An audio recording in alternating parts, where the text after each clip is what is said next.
Okay guys, nandito kami sa anong lugar to Pas? Starfish. Starfish. Mamamasyal kami sa bukid. Ganda ng ng sunset. Yan. Pakita niyo yung sunset, yung araw, parang kang nasa Dubai. Nandito po kami sa Starfish. Ano po? May Starfish. ano sila doon. May May nagka-camp doon guys. So, Pasyalan pala dito. medyo Ay, ang ganda. maluwang yung lugar na. Sa tiiyan. Ay, bunga pala. Nagano ka ba na live? Hindi po. Recording lang para may babalik ang memories. Ano yun, hindi na kayo umuwi. Kaya may dagat ang layo. Pero meron dito malapit. Tingnan mo, sunset. Ang ganda. Grabe. Parang kang nasa United States Arab Emirates. Yun na ba? Soon. Ayan. Eh, sasakyan ni Bas sa darating na mga buwan. Ito yung aming hometown dito sa Cavite, Tansa, Starfish. Bumabalik bago pumunta ng outer space. Ganun kataas. Malibit noon ng mga bata pa yung mga anak ko dito na dapat. Nakikinig tayo sa kwento ni Pastor. Para may makapanood naman pa sa mga manonood. Sila dyan ay nasa 2 years old pa lang, dito sila tumatakbo. Daan na yan, papuntang dagat. Dito. Yan. Dito. Dagat po ba doon? Dagat. Yung dulo nito, dagat. Yun yung tinatawag ni Starfish. Ganda ng sunset, oh. Medyo siguro inayos nila daan na yan dahil malapit na ang summer eh. Hope dati pagka ganito, ang daan ay nalulubak sa sobrang dami ng tao. Parang pogi natin dito, Pas, oh. Kaya nga eh. Lahat pang live yung mga ganyan kapogi. Palubog na set. Ganda, oh. O ano, hinto mo na ng konti para makuha mo yung original view. Mga anong year po yan, Pas? 2013. Sa 2014. pala 2013. Malimit dito nagtatambay yung mga bata pagka hapon na. Katulad ditong oras na to. Kasama po kayo doon. Siyempre, Minsan siyempre maliliit pa sila noon. malimit hindi ako kasama Way back 2013. Oo. Dahil ako yung namamasada. Dito, meron kasi dyan sa kanto. May tricycle kami dyan. Kumikita ako ng malaking pera. Wow, sana all. More than 1 million yung kita ko. Isang biyahe lang yun, more than 1 million lang. Grabe na yun. Parang gusto ka na lang din mamasada. Hindi, Ayun, panaginip Pas, lang oh, daming dadaan, Pas. Senyales yan. Dito talaga yung mga daanan yan. Ano po ba? Sa gabi lang gano'n.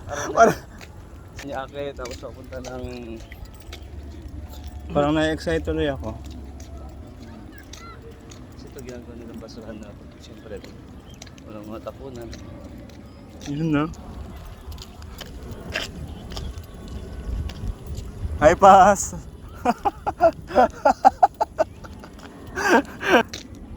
Is na nakapagdala tayo ng kaunti bago pumunta ng Dubai. Alaska. Pasyal-pasyal din doon.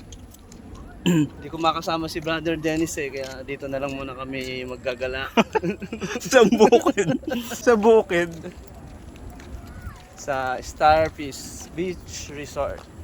May beach po ba dito? Beach resort yan. Malapit lang. Dito kasi yung aming ang aking mga biyanan dito nakatira sa Bayview Subdivision. Grabe, Pas. Ngayon ako nakapaglakad ng dito kalayo. Bayview Subdivision yan yung pinag-parkingan natin kanina. Ay, kaso medyo hindi lang okay itong basura. Buti nga hindi mo kinuhanan eh. Parang laki ng tiyan ko dyan ah. Dami kaya tanayin natin. Nakatagilid kasi kayo dapat. Nakaharap pala dapat. Hindi, okay lang. 2013. So, ilang years po kayo dito? Lumipat kami sa Naik. Sa may halang ay 13, 15, 17. 2020. Oo nga, 7 years. 2020. Bago mag-lockdown. Sakto pass. No, bago mag-lockdown 2020. yun. Kasi March yun eh. Ang alam ko March. Mm-mm. March ata yun eh. Hindi, 2019 ngayon. Basta't bago mag-lockdown, asahan lang na kami nakatira.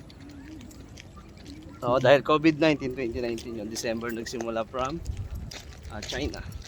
Tapos, ay pagdating ng March, sumabog na ang mga ano, Viruses.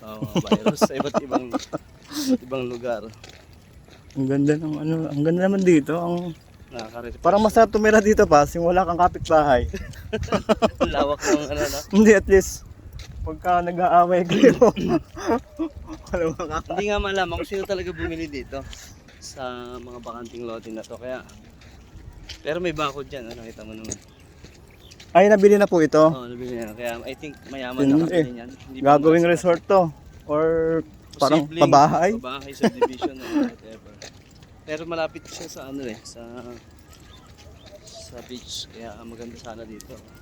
Resort. Ba't yung iba nagmamotor pass? Ibig sabihin medyo malayo. Oo. Hindi, yan na, malapit na tayo. Diyan na yung, paglagpas ng akasya na yan, andyan na yung dead end yan. Pero, hindi ko pa para makapasok sa resort. Kung mag-resort tayo doon lahat. Naon. Pero meron daan dyan na libre lang. Doon tayo makikira. Sana lang ay open pa siya. Kasi nung mga bata pa yung aking mga anak 2013, Libre. libre pa dyan, nakakapasok pa dyan. Cebu Pacific. Ayan, ganyan yung sasakyan. Cebu po. Naon. I'm excited. Ako excited eh. Kayo sasakay ako excited. 8 hours na biyahe. Kumbiran ko kaya. 2 hours nga lang na biyahe sa ano eh. Nahiling Magkakala ako. lang naman tayo doon at dahil ang ating kapatid ay kailangan makasama kahit ilang buwan lang o isang buwan o 2 buwan. At magbe-birthday siya, malapit na sa April 4. Sabi nga, nagkwentuhan nga kami ni Judith. Sabi, naku, hindi na yan babalik si Pastor sa Pilipinas. Dito lang yung daan. Ano? Ayan, Punta doon. Oo, wrong turn kami. I think yan yung libre yung daanan. Pas ba kung saan tayo mapapunta? Parang taba nyo dyan, Pas, pero hindi naman kayo ganun kataba. Siguro yung damit ko. Ito yung dadaanan. Look. Meron akong mga ministry dito sa Cavite kaya hindi pwede. Yun, no? Siyempre, pastor tayo kaya sabi ng Panginoon, as soon as pasok balik agad. Gusto ko nga sana kahit 2 linggo lang eh. Parang maganda